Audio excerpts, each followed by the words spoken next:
जहाँ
जादमपुर किला दो भाई का भैयारी हूँ।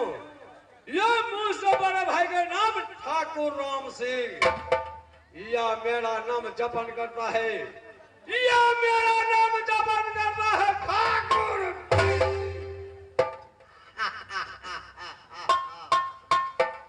जय शंकर। मेहरबानो, जिस दिन मैं का वो सब बता ले तो माँ पृथ्वी सहन न कर सकी। जिसका डर से तीनों काल तक डरता है, ये चीज मैं जानता हूं, जामे बता जामे।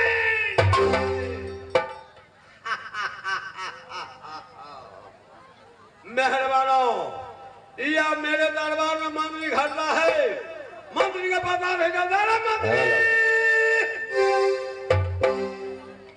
मैं एक ही झोंका हूँ ठंडी बदन का, आजादी पंछी हूँ नील गगन का। मैं एक ही झोंका हूँ ठंडी बदन का, आजादी पंछी हूँ नील गगन का। हंसना है मेरा महान हसीना, देखो न मुझ तेरा, तुझ पे न हंसते सना।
मतलब मिस कॉल देने का कारण क्या है?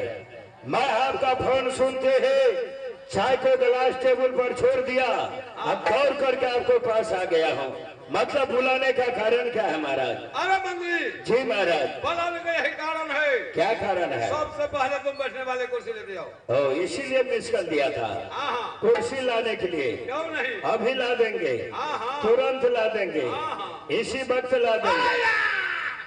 बात करता है, क्या काट लगे तुमको अखनिया लाभ दे। फिर वही बोलता है, पैसा कमाना मौज मनाना, पैसा कमाना मौज मनाना, सारे जहां का बोझ उठाना, मेहनत मेरा जीवन है तेरे नंबर वन, मैं दिल्ली नंबर वन। पैसा कमाना मौज मनाना, पैसा कमाना मौज मनाना, सारे जहां का बोझ उठाना, मेहनत मेरा जीवन है तेरे नंबर वन, मैं दिल्ली नंबर वन, है तेरे नंबर वन, आहा दिल्ली नंबर वन। आहा एभी खेलो, आहा ओभी खेलो, आहा ओभी खेलो, आहा एभी खेलो, एभी खेलो ओभी खेलो, सब खेलो।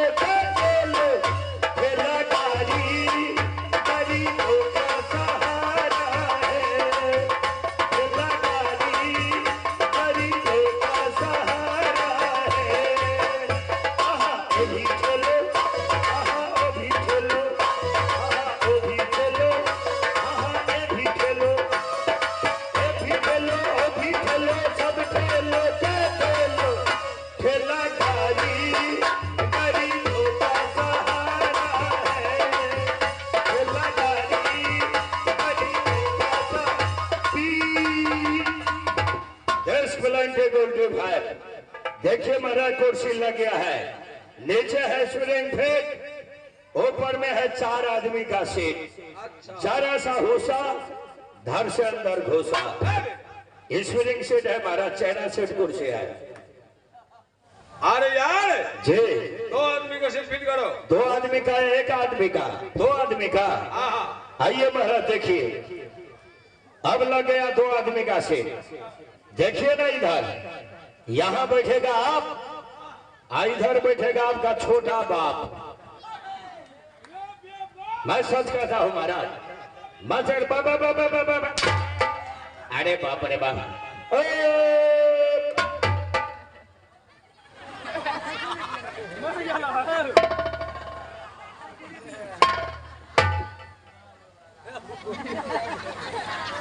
क्या मर गया है रे? हम तो भरखरे मर गए। रे यार बोलता है कौन रे? बोलता हूँ इसलिए महाराज आपसे कुछ बातचीत करना है। क्या बातचीत कर रहा है? हाँ, हमारे तनख्वाह आपके पास बहुत दिन से बाकी है, 2-4 कट्ठा जमीन लेना है आपसे, इसलिए मैंने मर करके भगवान को पास तो चला गया, लेकिन हमारे पैसा रुपया जमीन जो आप रखे हैं, मैंने भगवान जी को पास अर्जी लगाया, 1 दिन के लिए फिर हमको वापस भेज दिया आपको पास। सिर्फ 1 दिन के लिए हम टटका मुर्दा बन करके आ गए हैं। हिसाब दीजिएगा या जमीन दीजिएगा कि मैं आपको भी ऊपर ले जाऊंगा। रे यार ये तुम टटका बोलना बंद करके आया है हिसाब लेने के लिए? जी महाराज। अगर बसिया बना दो तो नहीं लगा। माफ कीजिए महाराज, मैं आपका माँ बाप हूँ, क्षमा कर दीजिए हमें। अच्छा गलता हो गया महाराज, गलता हो गया महाराज। गलता किसका कहता है? गलता उसे कहते हैं जो आदमी के साथ 1000 गलती हो जाते हैं, 1000 गलती का एक गलता होता है। हमसे कितने 1000 गलती हुए हैं कोई ठिकाना नहीं है। जी कुर्सी बारे में क्या बोला है तुमने? कुर्सी बारे में मैंने सही बताया हूँ महाराज। क्या सही बताया? ये तो आपका खानदान का कुर्सी है। इससे पहले आपको दादाजी बैठा होगा, उसके बाद आपको पिताजी बैठा होगा, अभी आप बैठते हैं, कुछ दिन के बाद में आपका लड़का बैठेगा, उसके बाद आपका पोता बैठेगा। इसमें तो दूसरा आदमी को चांस ही नहीं है, इसलिए अब जहाँ से ये। अरे यार जी 1 आदमी का सीट फिट करो। सिर्फ 1 आदमी का?